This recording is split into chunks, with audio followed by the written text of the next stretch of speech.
Hello and welcome to the Peterborough podcast. My name's Kev Lawrence and I've been presenting breakfast shows in the city since the late 1990s. And I'm John Baker and I've been a local journalist in Peterborough for not quite as long. And for each episode, for as long as it takes, we just chat and talk about things going on in and around Peterborough, from politics to posh. Posh are flying! Storming. Last we spoke. If it is in the news, we may well talk about it. We're honest, we're relevant, we're positive. We don't hold people to account or slag off the city. We just try and inform and we just try and celebrate basically everything that's local to Peterborough. And on our podcast today, we're going to be talking about the city centre a little bit. News on that, including a new police officer, a bit of news, an event I went to regarding homelessness and cycling in the city centre as well. We're going to be reflecting on the start of Christmas and the light switch on. Yeah, we've got to reflect on the light switch on. At the time of recording, it's Monday, and the light switch on was on Friday, so still fresh in the mind. And yeah, different observations about that. And I've got a lot of observations about that. And the ice rink coming. The ice rink cometh. The ice rink cometh. So at the date of recording, 27th of November, the ice rink's due to open on the 2nd of December. So we'll tell you how you can get tickets and we'll tell you what's different about it this time round compared to last time round. There's also something John's dying to tell us, which is a funny story. Is it about your wife, your good lady? It is about my wife, and it's her at her very finest. So it's a story about your wife at her finest. That sounds intriguing. Something she did that was just hilarious. And you don't mind dobbing her in it? I'd love to dob her in it. Does she listen to the podcast? Yeah, she will do. She'll listen to this one. Love it. All right, that's coming up. Let's start though. Where shall we start? Can I just say, we do have a guest, Andrew MacDermott. The guest. Director of Operations and Growth at Nene Park Trust is dropping in to see us in a little while. Right. I've got an alternative title for Andrew MacDermott from Nene Park Trust. But I'll come on to that. Will he like it? I'll come on to that. Yes, I think so. Oh, I think it's a bit more factual than the one you just described him as. People with long job titles, I do find it funny. I think in his current job title, he's got the word acting in it. But more on that to come, no doubt, when we speak to Andrew MacDermott. And I think any excuse to chat about Nene Park Trust, not just Ferry Mullers, but the whole of the Trust, is always a positive thing because we love Nene Park Trust. So shall we start with the rough sleeper story? Shall we start with the homelessness story? Which event did you go to then, John? So I went to a meeting of the Peterborough chapter of Citizens UK. There were 60 or 70 civic leaders there. And it was on the issue of homelessness. That's what it was based upon. It was at Peterborough Museum last week. And one of the speakers there was Adrian Chapman, who is Director of Place and Economy at Peterborough City Council. And he addressed the issue. And there were some stats that came out that surprised me a little bit. I mean, obviously, you know that I work part-time at the council. I didn't know these. 100 people applying for each council house every week. Demand for housing in the city risen by 30% over 3 years.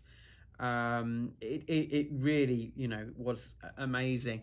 Private landlords have about 600 empty properties in Peterborough not being used for anything. Now, we don't know the reasons for that in each individual case, but when you've got that number of empty houses, he also said that there are at least 24 rough sleepers in the city, and he accepted that the real number is likely to be a lot higher than that. But they do regular counts. I know that the rough sleeper team, who are excellent by the way at the council, go out and do these regular counts where they literally go around the city centre and count the number of rough sleepers. Just mentioning 24, it's way more than that. It has to be. And I think at this time of year, the weather's turned really cold. Freezing temperatures at night time. My heart bleeds for people who are rough sleepers. And I know that there's lots and lots of different reasons that's led them to that moment. And as you say, the team at the council who try and help them do a great job. But then when you add that statistic in that you just said, can you just repeat it? So for each house that's available, how many applications? It was said that 100 people are applying for each council house every week. That's astonishing. Yeah. Were there any other stats that came out that stood out? Well, as I say, demand in the city has risen by 30% over 3 years, and the number of people seeking Peterborough City Council's help in general had gone up by 2/3. Right, so there's a massive shortage of places for people to live. Yeah. If they can't afford to find a house themselves, they need, obviously, help, government help through the council.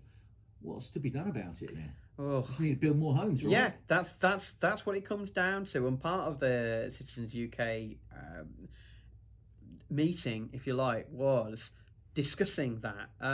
There's lots of brownfield sites. I mean, pupils from various schools at the event had done lots of research, and they said that they'd found, at least themselves, 10 unused brownfield sites that could be repurposed.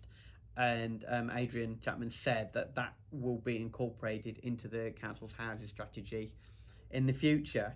There was a resident there as well who said that his daughter had found herself homeless. She'd been sleeping on sofas, etc. There was also a young man there who said that his family's rent had gone up. It had just been risen by, I think it was £250 to £300 per month. The landlord had put it up, which of course is their obligation to do so, but that immediately rendered them homeless because they couldn't afford to pay that. And also at that meeting, various charities were there as well, like Project Peterborough, Hoping to Action, Help, others from around Peterborough, who are all trying to work together to try and alleviate this issue. But ultimately, it's what you said, it's what it comes down to. We need more options, we need more houses, and we need sort of more developers to step forward. Also, there was AEPG, and we know that they're currently going through the planning process to try and build around 15 to 1600 new homes on the East of England Showground site. They're obviously not the only ones. Lots of other developments coming up, being proposed, and in the end, ultimately, that's what needs to happen. Yeah, build more new homes, and I guess specifically affordable in this homes. case, the homes need to be affordable homes. Yeah. Right, that's that story covered. You wanted to mention the city centre. Yes, I did. Now, we broke a story a few months ago when we had Pep Cipriano came on from the bid, and then a couple of weeks later, he broke the story to us that an extra police officer had been appointed to support Peterborough City Centre, funded by the bid, which is made up, of course, of 400 businesses and organisations in the city centre. So, in effect, they are paying for a new police officer, PCJ Cullimore, who has just started. PCJ Cullimore. Yeah. Hello, PCJ Cullimore. Shout out to Jay. He's going to help with crime prevention, obviously, and targeting repeat offenders. And, you know, that's got to have a positive impact. I've been through the city centre a couple of times, and I've seen him both times in the past few days. So immediately, that's something that we can chat about. We can see a visible presence in the city centre, on Cathedral Square, on Bridge Street, and along Causeway, and that's really what we need. I mean, really, we'd like more than one. We could do with about I was 5, thinking of saying couldn't that to we? you. You know, one is great. Yeah. Welcome, Jay. But you know, It's a start. What can one person do on their own? You do need a few more, and I think seeing more of a police presence in the city centre, particularly at night time, and particularly in certain areas within the city centre, that there appears to be quite a bit of antisocial behaviour and that feeling of antisocial. And if there's a police presence there, you'd think that would help.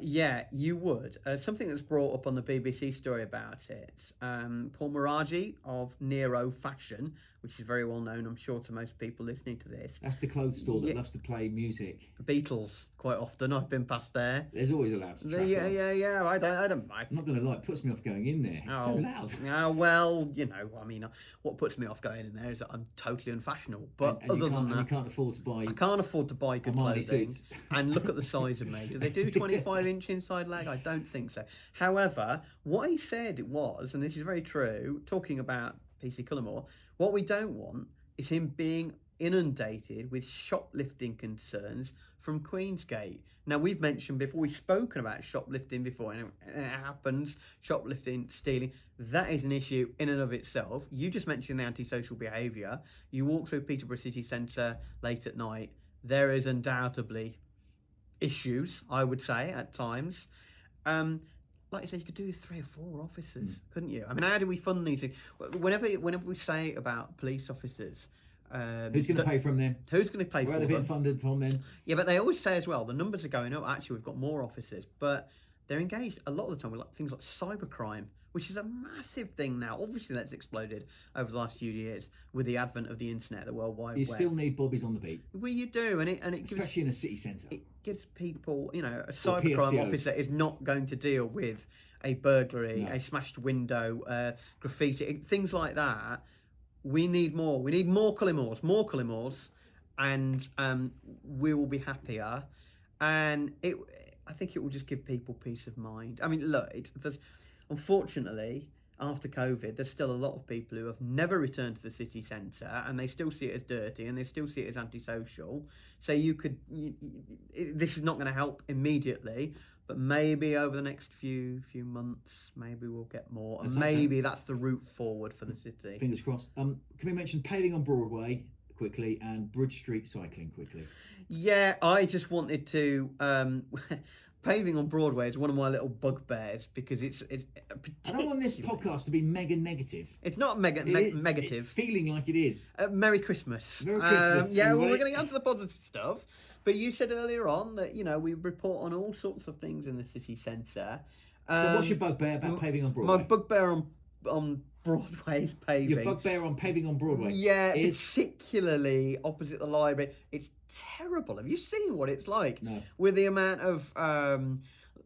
it looks horrendous, it's dirty, but more to the point, it looks like crazy paving. It's not flat or... Is it new? No, it's just been like it ages. It needs You're repleting saying we completely. need Broadway to be repaved, please? I think I do. Who's paying for it? Oh, here we go. It's a good question. The council have a big budget deficit. Yeah. Can we really afford paving on Broadway? No, but it was just a little gripe. You've picked me up on it, and I want to say it. Gripe over. Yeah, gripe over. Is this next one a gripe?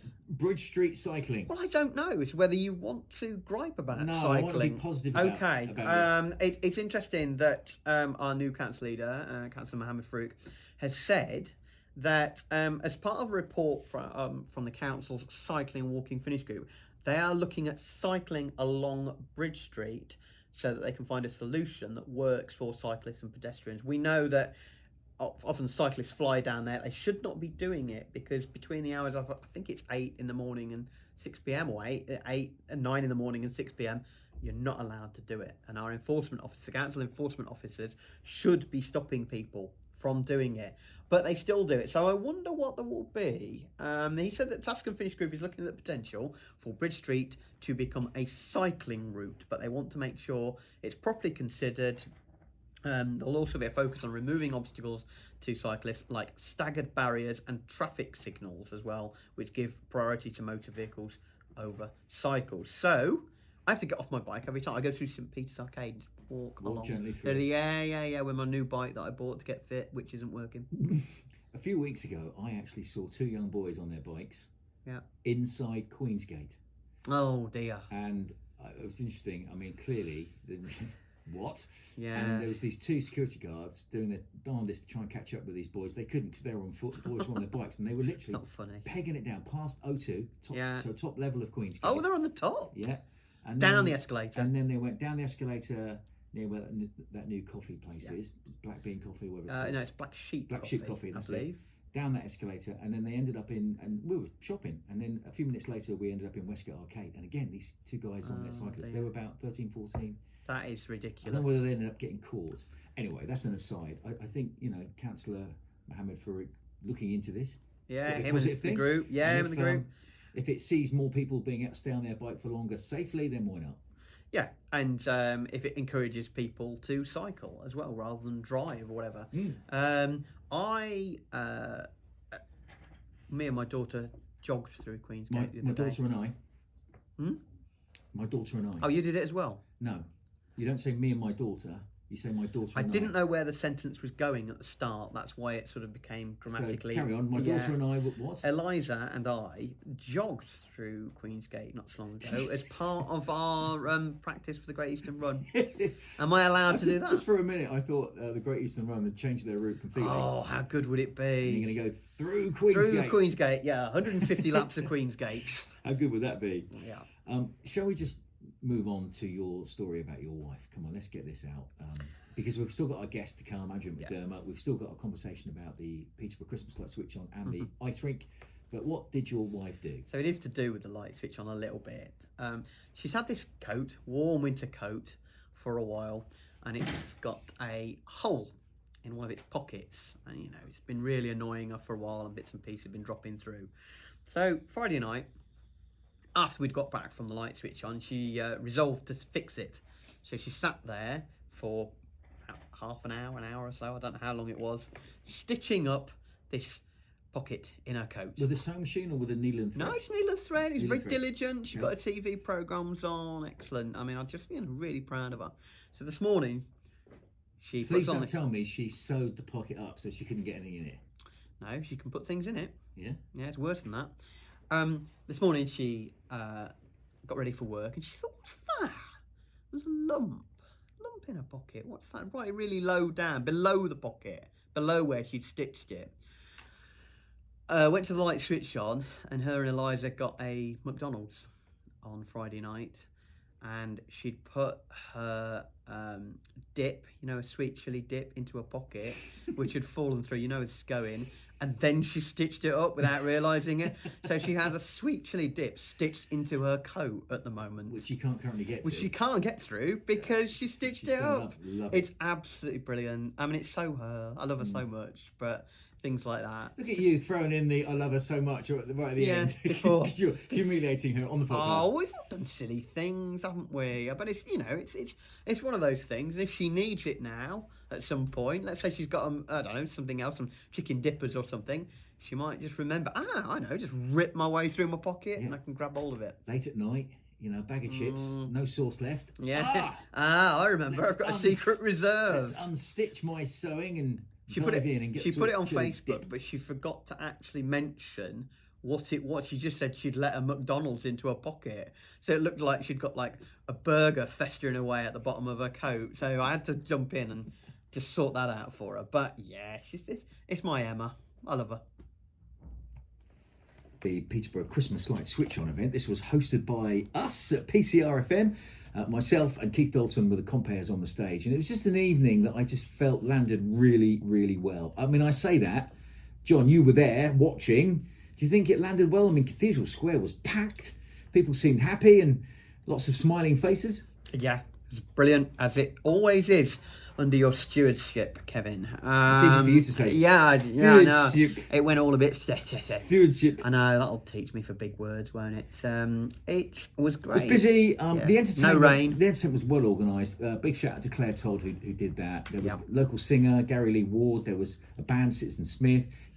Panto stars from both the Key Theatre's Christmas Panto Aladdin and also the Cresset's Christmas Pantomime this year, which is Wizard of Oz.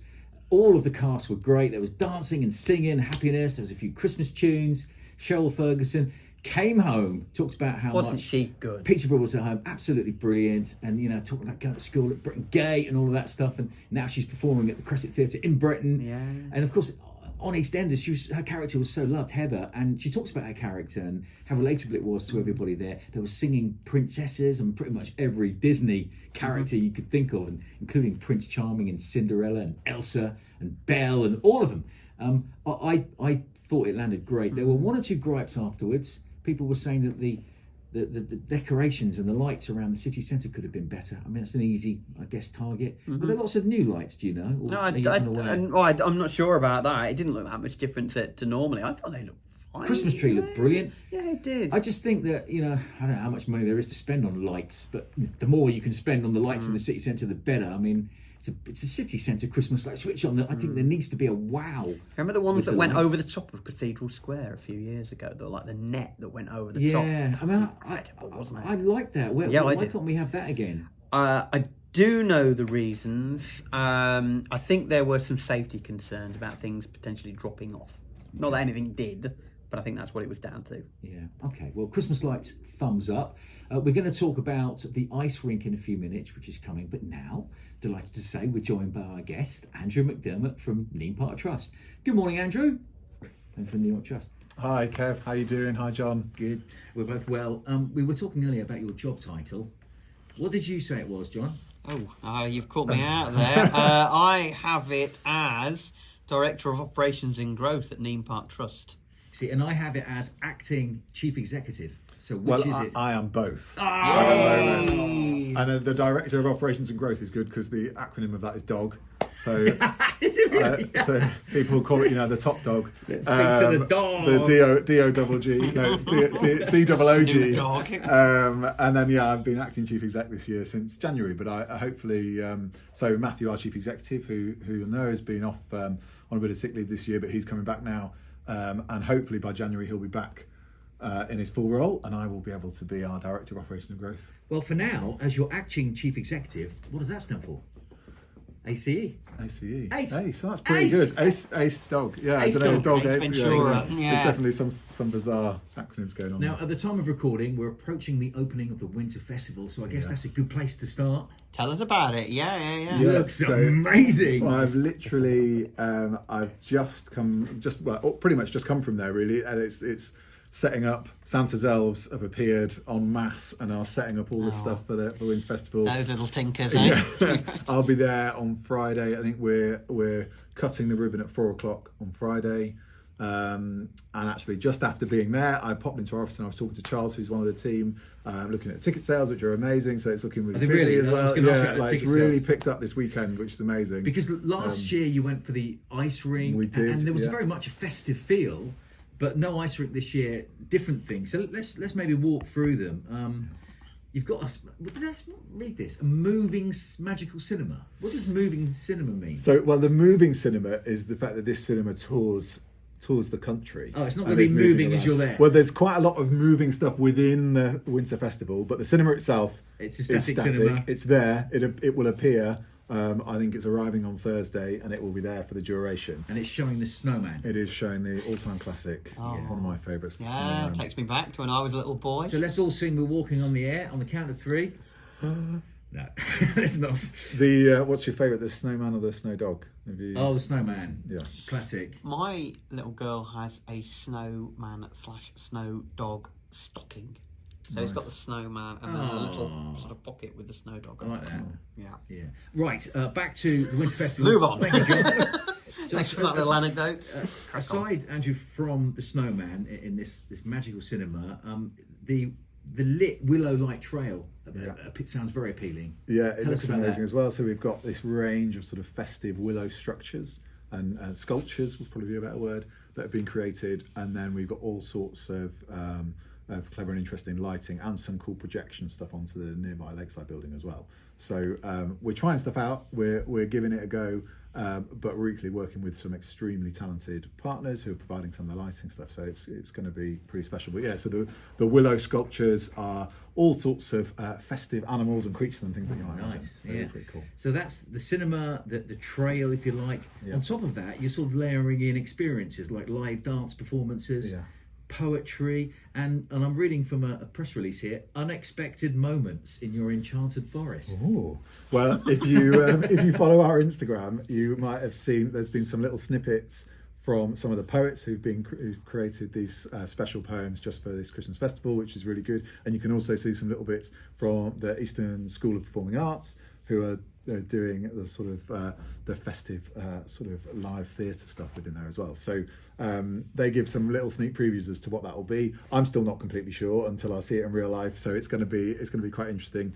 And I think throughout that, just little bits of interest, moments of excitement and stuff that hopefully mean it is an experience. Yeah, and that's the whole thing this year as well, about coming and enjoying it sort of on this trail through the woods, through this festive lit trail, these little bits of experience, and then coming back, enjoying the film, enjoying some food, and being in the space, and it really sort of taking you on a bit of a journey through that. You've got the space. log cabins selling sort of festive food. Absolutely. And we should absolutely mention the farm shop, which is brilliant. And your farm shop gets better and better year on year on year. The things it sells and the atmosphere that you it's Ben, isn't it? Who runs that place? Ben, yeah. How he creates that farm shop atmosphere that's welcoming, warming, and literally you get sort of surprised and delighted as you look around the shop, because there are so many. Sounds like I'm doing an advert for it, but I go in there and I love that place. It's brilliant. Well, we had what was it, Thursday evening last week? We had a Christmas, our Christmas late shopping evening, sort of opening up. We got all the stock in there now for all those stocking fillers for the snow dogs. Another advert. Why don't we go around the room and each offer up our favourite seasonal treat? Because I know you've got a lot of seasonal treats there. Yeah. So like we've all got to pick up one thing. So, well, it's just something that we just like eating or drinking Yeah, over Christmas. Yeah, something you just love at Christmas. I mean, mulled wine. Yeah. Mulled wine's it's a I can smell it now. Yeah, Pies, I brought some with me. I wish. We always have avocado. Does anyone else have that? Like eggnog, basically. Eggnog, yeah. I'm Just not being into that. alcohol themed, isn't it? Yeah, it does seem that way as well. Pate on toast. Oh. Yeah, on a Christmas morning. No? No, pate. You can do Yeah, better than pate, well, can't you? What's see, wrong with that? no, It's a good pate. Okay, what would, all right, truffles. What do you want chocolate from truffles. me? Are you not a big fan of the mince pie or the Christmas pudding? I am a big fan of both of those. Okay, well, look so at I this thought- waistline. I Round go he is, straight- Look at this Andrew. He'll love- waistline. you name it, Any he'll love it. pudding, mint pudding, rice pudding. See, I'm not a big fan of the mince pie. I tried one year. Every time someone offered me one, I'd eat it, and I thought I'll get through it. But If you've yeah, got I didn't really manage good it. pastry, like if you go for the expensive mince Yeah. pies, I'm in. Especially if they're warmed up with a little bit of cream. Oh. Hot drinks at Christmas, aside from mulled wine. I mean, is it the cinnamon hot chocolate? What's the kind of Christmassy hot chocolate you can get? Gingerbread. Gingerbread. Oh. Yes, Yeah, I'm in for gingerbread it. latte. Yeah. Oh, gingerbread latte for sure. It's a bit too fancy. I think I'll just keep it. I'm just trying to think of some of the things we might be able to treat ourselves to when we go to the winter festival. Yeah, I mean, I definitely think the classic hot chocolate, winter hot chocolate, is probably the number one, isn't it? And we're working with so Lakeside Kitchen Bar, Meadow Brown. So I don't know if you know Raj, who I know Raj. who runs it. Yeah, He's of lovely course again. You know Raj. He's been there years now. He has, hasn't he? yeah, over a decade. Whenever you go to the Lakeside Cafe, I went a few times in the summer. The place is packed. I've never seen it not busy. Yeah, Maybe it's it's because I've gone at busy times. But people enjoy the food. I mean, Yeah. they're classic hot chocolates, the big old things. Yeah, yeah. Like almost as much cream on top as the hot drink itself. But So- they do lovely food and homemade cakes and stuff. They're providing the food and drinks for the Winter Festival as Oh, they well. are. So they're taking up some stalls there. So there'll be some really good stuff from them. In fact, I was there this morning after checking out. I called in there to have a quick coffee, and we've recently just improved the heating in Lakeside as well. So if you want to go there on a slightly quieter day, so say you wanted to pop down on a weekday morning and have a coffee and a nice little bit of breakfast, it's now nice and toasty in there as well, because that was one of our problems in previous years. It wasn't quite warm enough. So for the over winter, it'll be a lovely spot to go. Now, I know there's some wider questions that we can come on to, but in terms of the Winter Festival, tickets are selling well then. I don't want people to miss out, because no doubt you'll have certain times you can book in on, and no doubt the key times will get sold out very quickly. Yeah, definitely. If you're keen to come on a weekend, I'd get on with booking probably. But there's time during the week as well. So we have like a number of sessions every day, sort of from late afternoon and sort of early evening.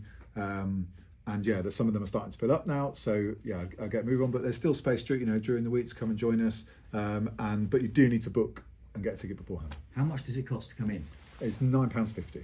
per person? Per person, and we've got free tickets for carers, and under threes are free. Okay, and tickets via neneparktrust.org. Yeah, if you go on any of our social media channels or go on our website, it'll be one of the first things that hits you. Yeah, I think it's lovely to have something like this. It's different, isn't it? There's an ice rink in Peterborough City Centre, which we are going to come on to talk about soon. So you've got the option there, or you've got the option of going to Nene Park Trust to feel festive this Christmas. It's going to be on from December the 1st until December the 24th. That's right. So Yeah. only 24 days. Right up to of Christmas the Eve. Winter Festival. There's other things we can talk about while we've got Andrew here. Well, let's talk about what things are planned for next year. What things? Well, that's a big question. Oh, Tell us your entire Where planning do for we 2024. start? Well, let's stick. So Winter Festival is huge. It's brilliant. It's going to be a huge event, and the team behind it are mainly a new team for us this year. So Pete, who's our events manager, only joined us about 4.5-5 months ago now. That we already had an events officer, Martina, who's great, and we've got another events officer, George. So they've got an amazing program of stuff planned for next year. So you'll see a lot more events in the park next year. Peterborough Celebrates will be coming back. Yes. So we're doing. I mean, it's mad For its because third year. Yeah, we've been to both, haven't we? So, yeah. absolutely. So I mean, it feels mad at the moment. Obviously, we're full on Christmas mode, but actually behind that is a lot of thinking and planning going into what Peterborough Celebrates is going to be next year. We're really keen to bring it back. Last year was a huge success. It was beautiful weather, which always helps, but a great program of stuff. So we're really hopeful that takes off, and there'll be a real range of other events going on through the park. I think as it's well. important to consider events. We know that the East England Showground is no longer a venue where events can happen. I noticed that there's a few things planned for Embankment next year, event-wise. There's a sausage and cider festival and some other kind of musical event. But as space goes at Nene Park Trust, there's areas of it that are ideal for events, presumably. So that's why you're sort of widening your events team. I think so. There's a few things. One is there are some wonderful spaces to host events in that create really special experiences, and that can be great. It's a really good way of supporting the charity. Nene Park Trust is a charity. The park gets busier and busier. We do a whole range of things. We try and deliver impact in a lot of different ways, and obviously that costs money to do. So it's a good way of bringing in additional income. So the Winter Festival will be a big fundraiser for us, as well as a great experience. And then thirdly, the events that we offer and the types of events are a really good way of reaching different audiences in the city as well. So, there are people who come to Nene Park every day and walk their dog. There are people that come once a year for their family picnic, and there's a whole host of people who don't come to Nene Park. I've stood in the city centre and spoke to people, and they don't know what I'm talking about when I say Ferry Meadows or Nene Park. And Mad, It's astonishing, isn't it? So I remember talking to a woman who said she lived here 30 years and she didn't quite know. And I said, "Oh, this is an amazing place." So I think. Can I just pick you up on that? Yeah. So you've stood in the city centre, Cathedral asking Square. people, Yeah. do you know about Nene Park Trust? Do you know about Ferry Meadows? Yeah. And you've had some that say, I don't know anything about But it. you know, Absolutely. Yeah. that is part of our whole tourism strategy, I think, because I went to a meeting not so long ago where there were people who lived in Peterborough. They didn't know, they'd never been to Flag Fen. Lived here 30, 40 years. Well, I'm not surprised Never been about to that. Flag Fen. I'm not surprised about Flag Fen, and I mean no disrespect to Flag Fen. Flag Fen is fantastic, but they don't reach out in anywhere near the same levels and ways that Nene Park Trust I maybe did. don't, but it's still a Bronze Age site, and I'm amazed at both. That people don't know about both or haven't been to both. I just think if I stood in the city centre and asked 100 people, have you ever heard of Ferry Meadows? Have you ever been? For me, I would have bet that 100 would have said yes. Yeah. But you say that that's not the case. I would hope that 99 would say yes, but I think probably between 80 to 90 would probably say yes. I think one of the things we're doing at the moment, I suppose you said we reach out a lot, and I think we really do, but I also think we've really upped that in the last few Your years. social media is brilliant. Your Facebook is brilliant. It's constantly updated. Yeah. It's fresh, interesting content that goes on there. It sounds like a love, and it isn't. And tell me about Flag Fen's similar social media. It's not there. Well, it's a different type of thing, isn't it? It's more niche, isn't it, than Ferry Meadows and Nene Park, isn't it? But it's still something of great historical Please, can I just interest. come in? I'm not questioning how important it is, historical interest. Yeah. It very much is. I just wish that they could promote themselves better. That's the only I wish a thing lot I'm of the saying. city could promote Yeah, itself a lot well, better, the same and I would wish go- it could promote itself better to regionally and maybe nationally Andrew, as well. your team from the Park Trust need to take over the social media account for Flag Fen and other. and for many other places. venues Well, like I'm not. Well, I mean, it is a real challenge. It's something we've really invested in, and I think a few years ago, I think we were good, but I don't think we were doing as much as we're doing now. And I think over the last 2-3 years, we've really ramped up sort of how much we are talking about what we do and the importance of the park, both as a charity, as a green asset in the city, as somewhere to come and relax, as an event provider, all these different things. A few years ago, most people still thought the park was run by the city council. That's been a real change over the last probably 7 years, I think, particularly, and then the last few years we've ramped up even more. So I think you also that's a real big publicise well change. the fact that you are a charity, and I think it's important that you do that because that is what you are ultimately. 100%. And when people moan about having to pay for parking or stuff, it really actually winds me up because it's a charity that has huge expense, and for it to be running the way it is, income needs to come in. You need those revenue streams, don't you? Which I guess is part of the reason why you're doing more events. Yeah, it's definitely part of it. I think we've got to be really careful about getting the balance right all the time, and that's like the challenge of charities world over, isn't it? And also you don't want the organisation to turn into an organisation that's about making enough money to keep itself going for the sake of going, rather than actually being about delivering impact and doing its core mission. And that's a real challenge, a really difficult challenge. And sometimes looking at those events, it's like, what's the purpose of running this? And I think all of our events need to deliver impact to some level. Some of them are going to be 100% impact. Peterborough Celebrates, is all about the city. And if that washes its face, that would be a great success. It's a bit of a challenge to make it. Whereas other things will be more about generating income. Mixology, which one does that tick? I'd say that's somewhere in the middle. I think it's probably more about impact. The thing about mixology, which I absolutely love, and the guys who run it, I think are absolute legends. I think they've done a great job in how they've run it. There was a lot of nervousness when we first met with them. Their social media as well, they're great. But they are brilliant. Yeah. And you think they're selling out to an audience that, like, how do we reach them? You know, as Nene Park Trust, you know, I don't know what their average age punter is, maybe 20.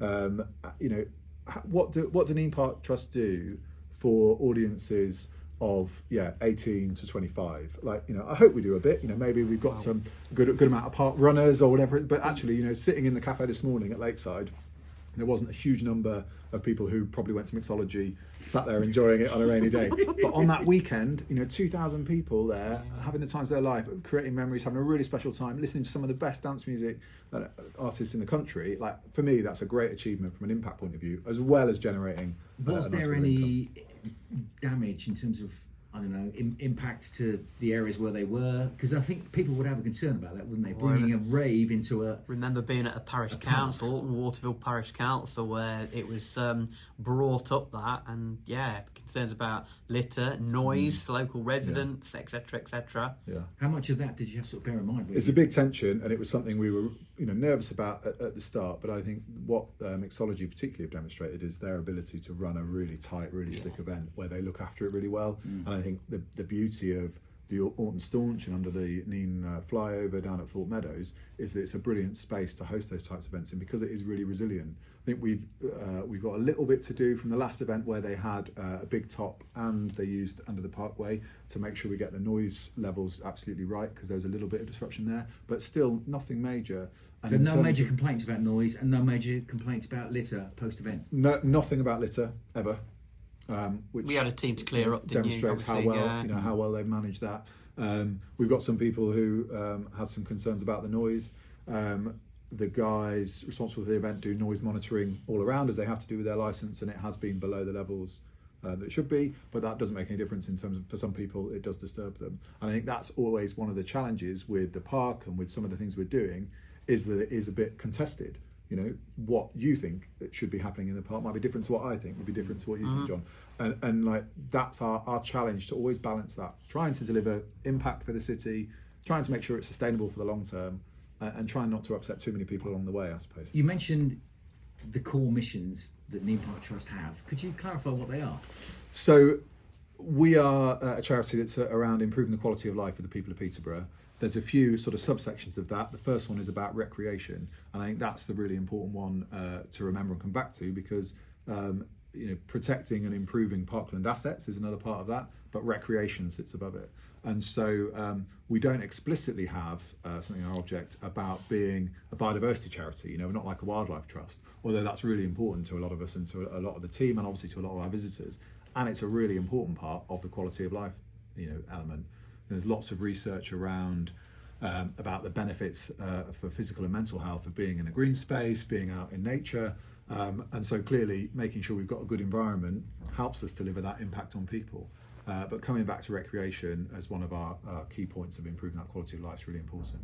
And it links with mixology, it links with the water sports, it links with having peaceful places in the countryside you can walk your dog. All those elements. Park runs. Are about, yeah, exactly. Bike rides. Well, talking about fitness, I spoke to you the other day, so it would be good to have an update on the climbing wall. How's that all moving along? So we are we're in a stage at the moment where we're really working on funding. So we've some people may have heard, I think maybe it was on your BBC Game Show, Kev, when you had the mayor on. That's with Jen as well, I think, our head of marketing.